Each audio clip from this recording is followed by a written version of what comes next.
제가 뭘 얼마나 할 수 있겠어요. 제가 할 수 있는 건 최대한 자주 찾아가 어머님 몰래 형님과 시간을 보내고 종종 응원의 메시지와 기프티콘 같은 선물을 해드리는 정도였죠. 그런데 어머님은 날이 갈수록 제 앞에서 거리낌 없이 형님을 괴롭히시는 모습을 보여주셨어요. 은선이 왔니? 밥은 먹었어? 아니요. 오늘은 제가 요리해서 대접해드리려고 재료 좀 사가지고 왔어요. 아니, 우리 은선이가 무슨 요리를 한다고 그래? 일하는 것도 힘들 텐데 여기 와서는 좀 쉬지.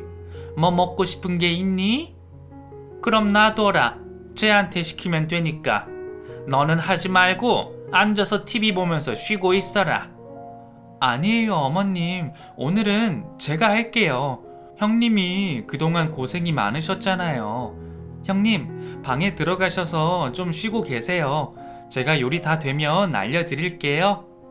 제가 어쩔 수 없이 돈과 선물로 형님께 죄송함을 표현했었지만 마음속으로는 늘 그렇게 행동으로 보답을 해드리고 싶었어요.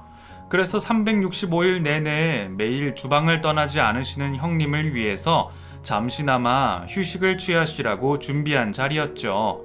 그런데 어머님은 형님이 쉬고 있는 게 마음에 안 드셨나 봅니다. 기어이 형님을 다시 불러내셔서 또 타박을 주셨어요. 예, 너는 쉬란다고 정말 쉬고 있니?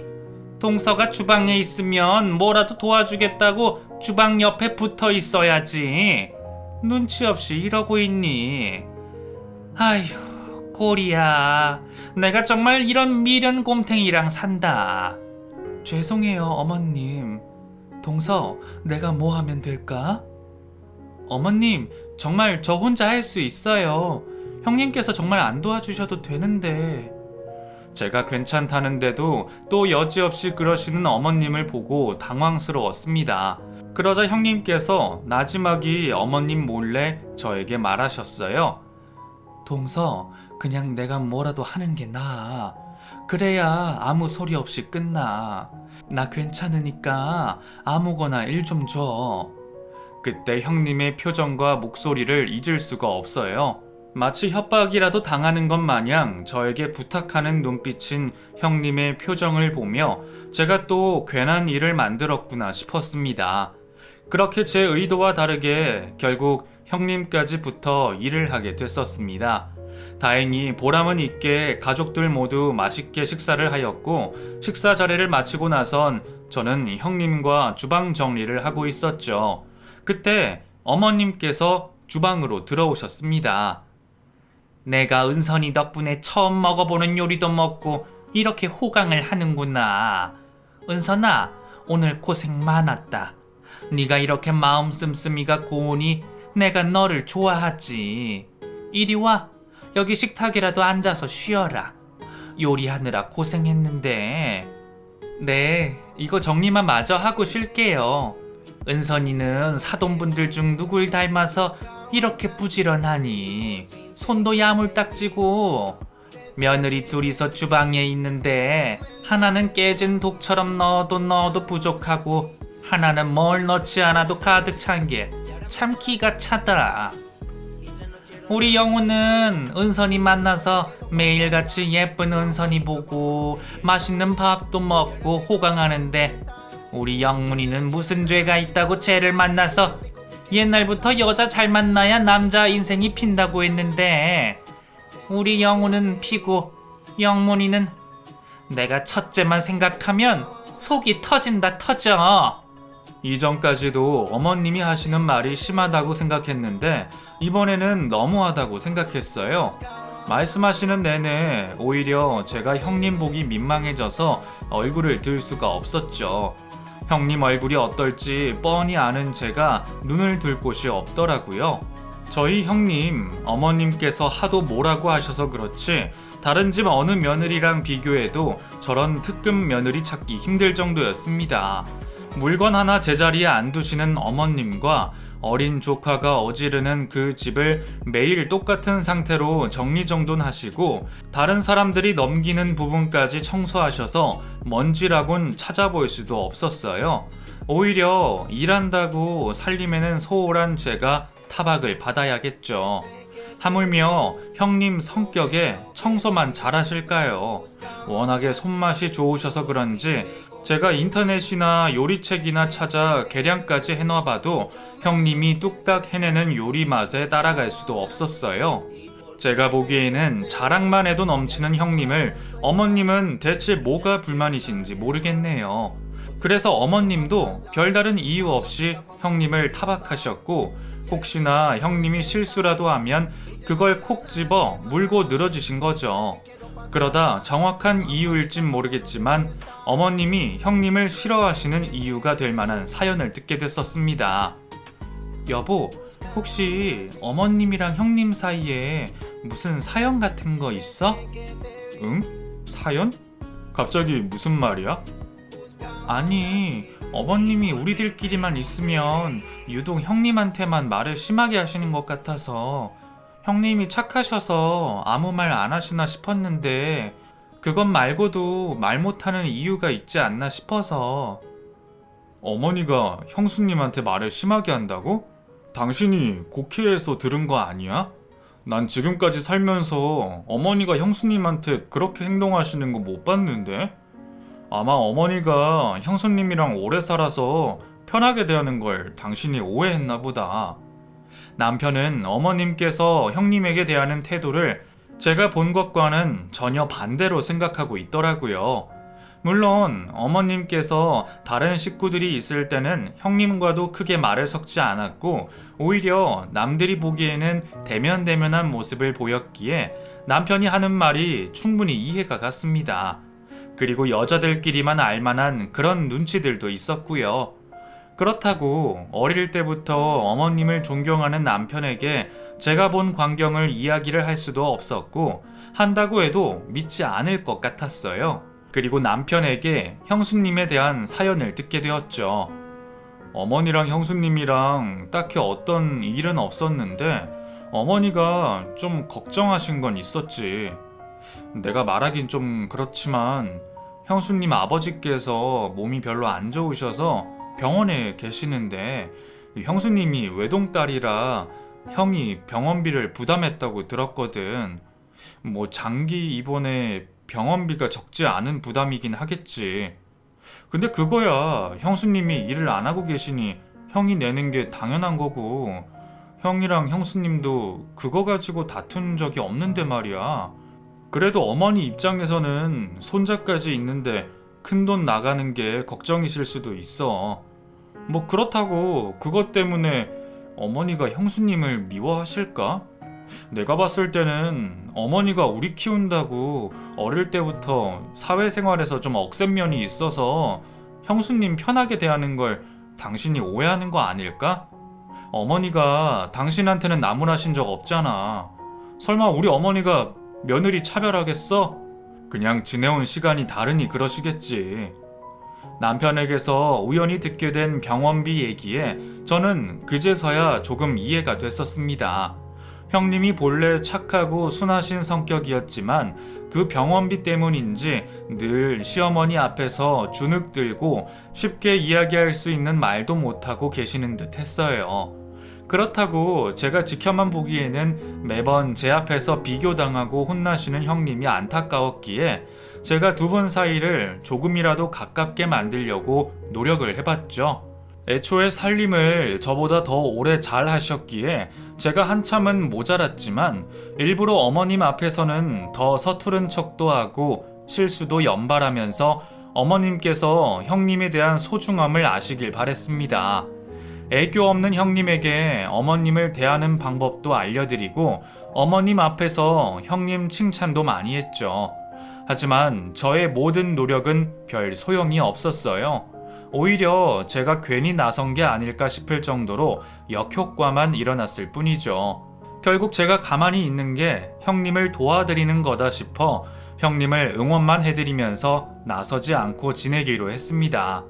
그러다 형님이 다시 일을 시작하시게 되었고 자연스레 어머님과 같이 있는 시간이 줄어들다 보니 좀 나아지지 않을까 싶었어요. 사실 형님이 일을 시작하신 것도 어머니 때문이었어요. 평소 형님더러 집에서 놀고 먹는다 하시던 어머니는 아이도 다 컸으니 나가서 돈을 벌어오라며 갑자기 형님께 일을 하라고 말씀하셨던 모양이에요. 결국 형님은 밖으로 내쫓기듯 일을 구하셔야 했습니다. 하지만 대학을 나오고 곧바로 결혼해 가정주부로 살아오신 형님께서 뒤늦게 일자리를 구하는 게 쉬운 일은 아니셨죠. 형님이 걱정이 많아 보이시기에 저도 신경이 쓰였습니다. 그러다 제 선배 회계사 중에 사무실을 개업한 분이 계셨고 그곳에 사무업 하는 분이 필요하다 해서 제가 형님을 추천했습니다. 어차피 서류 분류와 정리, 전화 응대 정도의 업무였고 형님 정도의 야무진 성격과 일머리라면 충분히 잘하실 거라 생각했습니다. 제가 도와드렸다는 것은 형님과 저희 사이에 비밀로 하기로 했죠. 형님께서 어머님께 취직을 했다고 말을 하니 꽤나 놀란 눈치였어요. 잘했다는 칭찬은 없으시고 어디 네가 얼마나 버티나 두고 보시겠다는 태도이셨거든요. 어머님의 그런 태도가 무색하게도 형님은 적응을 아주 빨리 하셨습니다. 일도 잘하시는 것 같았고 피곤하실 텐데도 살림도 여전히 잘 챙기셨죠. 사실 아침에 출근해서 저녁에 퇴근하는 사람이 집안 살림까지 한다는 게 쉽지 않잖아요. 그런데도 형님은 일도 하시면서 퇴근 후엔 가족들 먹을 반찬이랑 집안 정리까지 정말 슈퍼맘이라고 해도 될 정도로 일과 살림 둘 다를 잘하고 계셨어요. 피곤하실까 걱정도 많았지만 오히려 밖에 있으니 활기가 돈다는 형님의 말처럼 생기 돌고 표정도 밝아지신 형님의 모습을 보자 저도 오히려 그게 다행이다 싶었습니다. 그래도 일하러 나가신 사이에는 어머님께 시달리지 않으셨을 테니 조금씩 잘 풀려간다고 생각했어요. 하지만 어머님은 그때까지도 형님을 나무라셨습니다. 아유, 내가 요즘 아주 죽겠다. 내가 이 나이에 손자를 돌봐야겠니? 다 컸다고 해도 아직 유치원생인데 얼마나 손이 많이 가냐 이 말이야. 얘는 나가서 뭐 대단한 돈 벌어오는 것도 아닌데 지가 뭘 하겠다고 그러는지. 요즘은 살림도 제대로 안 해요.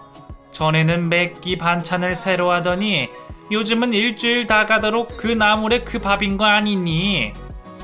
나가서 돈 벌어오라며 종용하신 게 어머님이셨는데 막상 형님이 일을 시작하게 되니 살림에 소홀하다 어떻다 불만이 참 많으셨죠. 어머님 성격이야 저도 슬슬 알아차릴 때가 되었으니 제가 뭐라 말을 해도 소용이 없다 싶었습니다. 그리고 그때는 저도 형님이 취직을 하고 돈을 벌어오시니 시간이 해결해 줄 거라 여겼습니다. 그렇게 저도 바쁘게 지내고 형님도 사회생활을 하시며 벌써 시간이 1년이 지났습니다. 그러다 집안에 큰 행사가 생기게 됐었습니다. 어머님의 칠순이 되었거든요. 바쁜 와중에 온 가족이 어머님의 칠순을 준비했고 저도 처음 맞이하는 가족 간 큰 행사에 꽤나 기대를 하고 있었죠. 친척분들도 오시는 큰 행사라 다들 만반의 준비를 다 하고 당일을 기다렸어요. 어머님 칠순잔치 당일 어머님과 우리 가족 모두 즐거운 시간을 보내고 있었고 가족들이 어머님께 앞으로 바라는 점을 한마디씩 돌아가며 하는 자리가 만들어졌습니다. 다들 좋은 분위기 속에 덕담이 오갔고 어느덧 막바지에 이르러 형님네 아들인 민규 차례가 됐었어요. 다들 어린아이가 할머니에게 무슨 말을 할까 기대가 많은 눈치였습니다. 할머니 70살 된 거 축하드려요. 행복하세요. 그렇게 민규의 귀엽고 짧은 축하 멘트가 끝나는 줄 알았는데 켜진 마이크로 민규의 충격적인 말이 온 잔치상에 퍼져나갔습니다. 할머니는 오래 살았으면 좋겠고 엄마는 빨리 죽었으면 좋겠다. 충격적인 민규의 말에 축하 자리에 모인 모두가 얼어붙었습니다. 놀라신 아주버님께서 민규를 데리고 그 자리를 떠났죠. 제 바로 옆에 있던 형님께선 충격을 받으셨는지 의자에 겨우 기대어 있었고 어머님은 어쩐 일인지 크게 당황하셔 어쩔 줄 몰라 하고 계셨습니다. 하긴 저도 너무 놀란 민규의 말이었는데 다른 사람들도 가볍게 여길 만한 일은 아닌 것 같았어요. 겨우 7살인 아이가 엄마가 죽기를 바란다뇨. 갑작스레 벌어진 황당한 일에 예상보다 빨리 잔치가 마무리가 지어졌고 다른 식구들이 모두 떠난 뒤 우리는 더욱 충격적인 사실을 알게 됐었습니다. 민규를 데려가신 아주버님께서는 그 사이 모든 사실을 아시게 되셨는지 잔뜩 굳은 표정으로 저희 앞에 나오셨어요. 그리고 너무 무섭게 어머님을 노려보고 계시더라고요. 그제서야 저희 부부도 무언가 잘못됐다는 것을 알아차리게 됐었습니다. 형님이 일을 나가시고부터 어머님께서 민규를 맡아 키우시다 보니 자연스럽게 같이 있는 시간이 많아지게 되었죠. 그래도 아이 앞에서 할 말이 있고 못할 말이 있는데 어머님께서는 아이 앞에서까지 형님 욕을 달고 사셨나 봅니다. 민규 너 누가 그런 말 하라고 했어? 엄마 가슴 아프게 못된 말을 누가 하래? 뭐가? 할머니가 그랬어. 엄마는 게으르고 집안일도 못하는 게 나 키우는 게 귀찮아서 할머니한테 맡기고 일하는 척 놀러 나가는 거라고. 엄마가 나랑 아빠 사랑하지 않아서 챙겨주는 것도 대충 하는 거고 우리 집 등골 빼먹는다고 했단 말이야. 아빠도 엄마한테 속으면 안 돼. 할머니가 그랬는데 언제 다른 남자랑 바람나서 우리 버릴지 모른다고 말했어. 그래서 엄마가 없어야 우리 가족이 행복하다고 그랬어. 이 외에도 민규 입에서 나온 말은 절대로 민규 나이대가 들어서는 안 되는 이야기였고 차마 저희가 듣기에도 거북스러울 정도의 이야기였습니다. 충격인 건 아이가 이미 그런 잘못된 이야기들을 사실처럼 생각한다는 거였어요. 더군다나 그런 거짓된 사실을 어머님께서 아이에게 주입시켰다는 게 큰 문제였죠. 어머님께서 형님을 어느 정도 싫어하시는지는 알았지만 아이에게까지 거짓말과 입에 담을 수 없는 말들을 했다는 것이 저에게 충격으로 다가왔습니다. 물론 가족 전부에게도 충격이었겠죠. 어머니, 말씀 좀 해보세요. 민규가 하는 말이 다 사실이에요? 어머니께서 민규한테 제 아내 욕하신 거예요? 아니다. 내가 흉을 본 건 맞는데 그 정도까지는 아니야. 민규가 지어낸 거짓말이다. 일 때문에 소홀한 거 가지고 흉을 본 건 맞지만 내가 어떻게 그런 상스러운 말까지 했겠니? 아범마, 애미 믿지? 애미가 너희를 어떻게 키웠는데 네 아내를 그렇게 생각하겠어? 어머님, 정말 너무하시네요. 그동안 저한테 그러시는 거야 제가 시집살이라 생각하고 참았다지만 어떻게 손자한테까지 그런 말을 하실 수 있으세요? 아들 키우셨다는 분이 엄마랑 아들 사이를 갈라놓으셔도 되는 거예요? 너는 무슨 말을 그렇게 하냐? 내가 언제 너를 욕하고 괴롭혔다고? 누가 들으면 정말 내가 그렇게 행동한 줄 알겠다. 봐라 아범마, 얘가 이런 애다. 분위기 봐서 거짓말을 살살 하잖니. 은선아, 네가 봐서 알지? 내가 첫째 애한테 뭐라 하든? 어머님, 해도 너무하세요. 지금까지 행동 솔직히 말씀하시고 형님께 사과하시면 끝날 일이잖아요. 저도 듣고 본 게 있는데 어떻게 저한테까지 거짓말 하라고 하세요? 뭐? 예, 내가 쟤는 괴롭혀도 너는 내가 아꼈는데 그러면 안 되지. 제가 회사 다닌다는 이유 때문에 시달리지 않은 거지 다른 상황이었으면 모르잖아요. 어머님, 그냥 형님께 진심으로 사과하시고 용서 구하세요. 어머, 얘 말하는 것 봐라. 첫째랑 너희 짰구나. 내가 다 알았어. 세상에 믿을 사람 없다더니 아들들아, 엄마 알잖니? 응? 너네 여자치마 폭에 쌓여서 저 말 믿을 거니? 어머님께서는 끝까지 자신이 한 행동을 인정하지 않으셨어요. 그러면서 형님과 저, 민규까지 거짓말쟁이로 만드셨죠. 어머님에 대한 존경심이 가득했던 아주버님은 어머님께 실망하여 짐을 싸서 저희 집으로 오셨어요. 그날 이후로 형님은 어머님 집을 나와 분가하게 되었고 어머님과 영영 연을 끊게 되셨죠. 결국 장남과 인연 끊기고 혼자 되신 어머님은 그 뒤로 저희에게 앓는 소리를 하시면서 계속해서 합가해서 살자고 하셨지만 어머님 행동에 충격을 받았던 남편은 이를 거절했죠. 네 형이 완전히 정신이 나갔어. 첫째 걔한테 무슨 말을 들은 건지 영문이도 이상해졌다. 얘 영우야, 엄마가 너네 키운다고 고생해서 몸이 말이 아니잖니. 혼자 어떻게 지내겠어? 내가 은선이 예뻐하는 거 알지? 영우 너라도 들어와서 같이 살자. 어머니, 형이 잘못된 게 아니고 어머니께서 잘못하신 거예요. 아직까지 인정 안 하시면 어떡해요? 말씀처럼 어머니가 저희 키우신다고 희생하신 거 알아요. 그래서 그 자식된 돌이 저 혼자 할게요. 괜히 은선이까지 끌어들이지 마세요. 뭐? 어떻게 영우 너까지 그럴 수가 있니? 어머니, 계속 그러시면 저도 형하고 똑같은 선택할 수밖에 없어요. 그만하세요. 남편은 고맙게도 저에게 어머님과의 거리를 두게 해주었고 지금까지 혼자서 어머님의 일을 처리하고 있습니다. 어머님과 떨어지게 된 형님은 이전 제가 봤던 사람과는 전혀 다른 사람이 되셨어요. 이전에는 이렇게까지 예쁜 분이신 줄 몰랐는데 얼굴은 꽃이 개화하듯 화사해졌고 입꼬리는 항상 올라가 있어 무쌍이 되셨죠. 시어머님과 같이 살고 계셔 항상 고마움과 미안함을 제대로 표현하지 못한 전 이제서야 형님과 같이 다니며 그 마음을 조금씩 갖고 있습니다. 조카 민규도 다행히 어머님과 빨리 떨어져서인지 할머니에게 잘못된 사실을 배웠다는 걸 깨달았고 지금은 누구보다 착한 아들로 형님과 행복하게 살고 있어요. 가끔 홀로 계시는 어머님을 생각하면 안쓰럽기도 하지만 끝까지 자신이 한 일을 인정 안 하시는 모습을 보면 이게 다 자업자득이라고 생각되고 저도 정신 똑바로 차리려고 합니다. 형님이 당하신 일이 제가 당했을 수도 있으니 말이죠.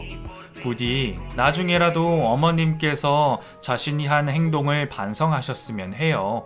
그리고 저희 식구와 형님네 식구 모두 늙어서까지 사이좋게 지냈으면 하네요. 남들에게 이야기하긴 부끄럽던 이야기지만 잘 들어주셔서 감사합니다. 여러분들도 형제간에 서로 배려하시며